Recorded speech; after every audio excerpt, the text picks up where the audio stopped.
First, COVID is a health crisis and an economic crisis across the world. And but one thing we've seen in digital services as well as financial services, it has been an accelerant. Whether you look at what Zoom has done, Microsoft Teams, but also in digital financial services, if you look at what Visa or MasterCard are also showing, is the accelerated growth in digital services.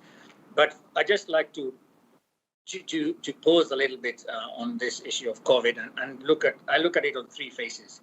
One was the response phase. So in March last year, across Africa, we saw the lockdowns, and at that point, we started looking at how can mobile money, and especially M-Pesa, help the community in which we operate in. So we worked with, for example, central banks on lowering of zero-rating transaction fees below $10 to drive more financial inclusion, because cash was seen as a means of transmission. We worked with governments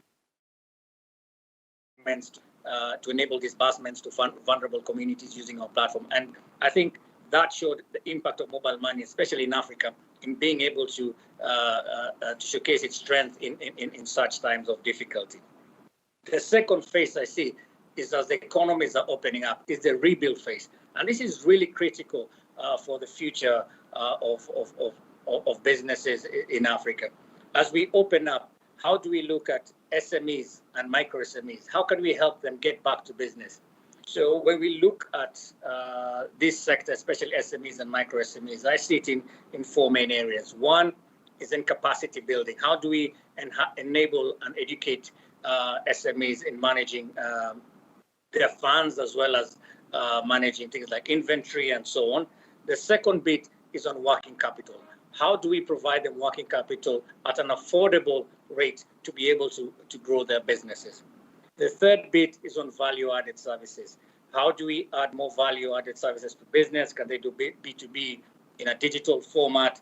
Can we provide inventory solutions? Can we provide for them accounting solutions? Can we provide them cross-border payments, and so on? Then the last bit I see is on connectivity, where the telcos can better support in terms of looking at SMEs as a distinct unit, or micro SMEs as a distinct unit, and providing them with connectivity, whether it's voice, data, IoT, at affordable rates, and really targeting this. The third bit is the reimagine phase. So how will businesses be in 2025 because of COVID? And here, I don't have a crystal ball, but I actually, we've seen areas such as e-commerce really accelerate in the last 9 months. And I think somewhere like Kenya, where we were expected to be in 2025 has happened now in terms of the growth. So then how do we enable businesses, customers to operate in this new dispensation? So I see those three areas as key phases in the transition.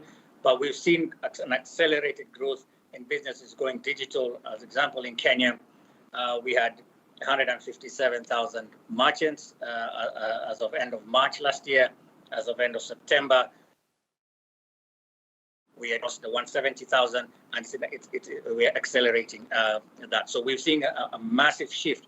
And to your question, I think this shift is permanent towards the digital channels, but is how do we, as mobile money players, as people in the financial industry, look at this and create new and innovative solutions to aid the businesses as well as customers in the areas in which we operate.